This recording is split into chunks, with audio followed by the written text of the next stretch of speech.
Monica. Nahiya siya today. Nandito din mama niya. Mag-overnight kasi siya dito. Pupunta kami Batangas sa Saturday! Bukas kasi yun. Tadan! Kasama ko siya ngayon. Dali, nung ka na nahiya. Itali! Bakit? Tatagnan ko nga ang kulit! Sige nga, try mo nga yan. Wow! I got 9 followers! Yeah!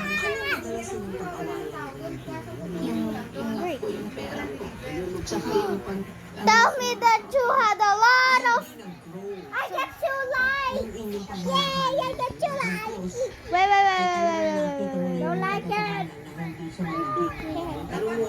That's me! That's me! Wait, I'm gonna...